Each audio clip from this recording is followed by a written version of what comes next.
New beginnings. That's what the Defend Dignity Survivors Support Fund is all about. There is a huge lack of funds and services for survivors of sexual exploitation in Canada. People who are exploited need funds as they get back up on their feet so that they don't have to sell sex as a means of survival.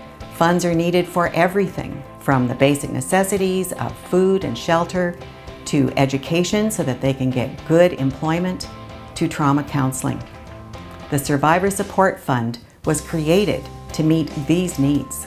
The Survivor Support Fund offers flexibility for survivors to financially be able to identify what would be helpful to them in their recovery. We can kind of run the first leg of the race with the women. We can provide the support, but it's that critical dollars for the last part of that race which we really need the Survivor Support Fund dollars for. One good example was the most recent application that I did for Survivor Support Fund.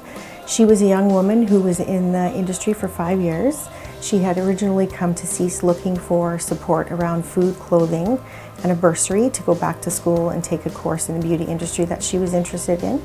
CEAS was able to provide her with a bursary to go back to school, and then she was needing extra support and funds for car insurance, clothing, food, those kind of things to kind of get her through the time frame of going back to school and then looking for employment.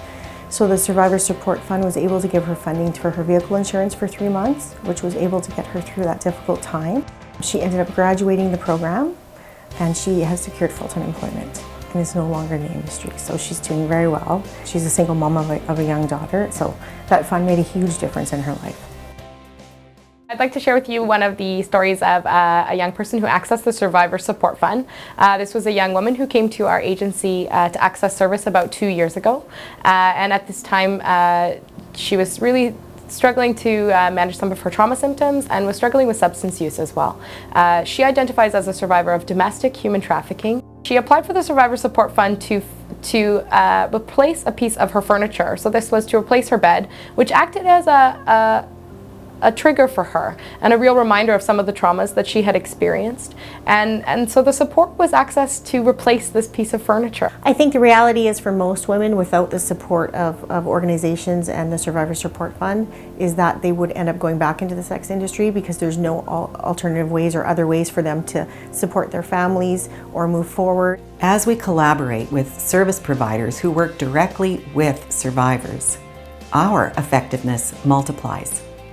Defend Dignity believes that it is possible to end sexual exploitation in our country, but it will take all of us. It will come through God's power, using the efforts of the church, of individuals, of organizations, all working together. That's what will make it possible.